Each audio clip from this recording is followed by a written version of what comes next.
Hi everyone, my name is Maher, and this is my presentation for Module 3, Listening and Engagement. So these are the community managers I followed, and I only followed them on Twitter as well as their companies, but I mostly focused on their personal accounts except for Saba Bokhari, who works for Redkin, because her personal account was not very active and it was very, very personal.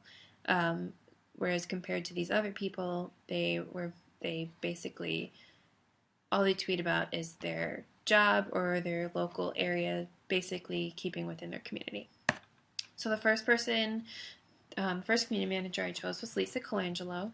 She is a reporter for the New York Daily News, which is a newspaper, and she basically focuses on the kind of Brooklyn, Queens area, and she's very good at keeping her followers engaged. She retweets everything. She retweets and also puts her own 2 cents in on many New York Daily News articles, even if it's not her own. A lot of times what'll happen is if someone, tags her in a tweet about like, what was that sound? Then, as soon as she tweets that, someone else, either her or one of her followers, can put out there, oh, this sound was this, and basically kind of keeping the conversation going. She also posts a lot of things having to do with, stories that she's doing, kind of keeping people updated on what she's doing at work, which I think a lot of people like to see is kind of that insider view of things. So for Redkin Fifth Avenue, like I said, I didn't follow the community manager, I followed the account, and what I found was that they're probably one of the more personal, engaging accounts, because they're one of the only ones to really retweet fans. They retweet basically if you have a picture of their product or after you've been to one of their salons, they will retweet it. They love retweeting things.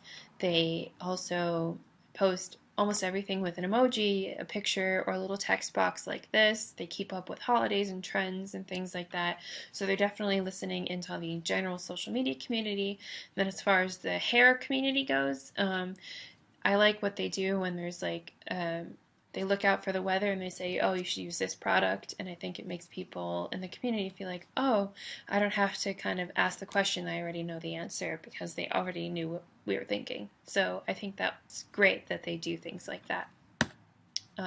Julie Larson Maher is the photographer for the Wildlife Conservation Society, and she runs a photo blog, but the photo blog doesn't have its own social media account, so it's kind of relying on her as well as WCS and her followers to kind of push all the content out there. So she always uses hashtags, she always tags people in them, and uses really great photos from the photo blog to kind of bring people into the photo. There's also contests that she uses that kind of get more outsider people to come in, because most of the blogs are from zookeepers or scientists, people like that.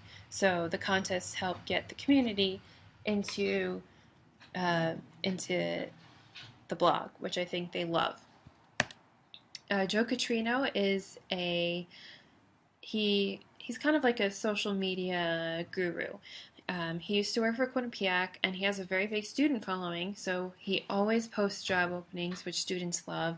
He always mentions when he's been tagged in something, and he's always, trying to get a conversation going, especially when it's about the latest social media trend. So like here you can see he's talking about the new Snapchat update, and he tags someone in it, and he wants to start a conversation. So he's always doing things like that, and I think he's always very aware of what's going on to keep the community engaged and things like that. This is Kelsey Dara. She works for BuzzFeed. She has her own internet show, and she's very good at keeping up her comedic persona. She always tags people who are in her show, and she always kind of does little candid tweets, but she doesn't really retweet anything, and I've never really seen her ask a question that wasn't kind of part of the comedic persona, and I think that definitely she should kind of put herself out there like that, ask questions or retweet funny things from regular fans, not just internet stars or her coworkers, to make her her community feel more involved. As for takeaways, I think that the smaller communities, the people should ask more questions. The community managers should retweet more instead of just liking, so that the community feels like they're getting the extra mile from uh, their favorite brand. And don't be afraid to get personal, but not too personal, but just enough to make people feel like they're on the inside and more involved in the community. So that's all, and let me know if you have any questions. Thank you.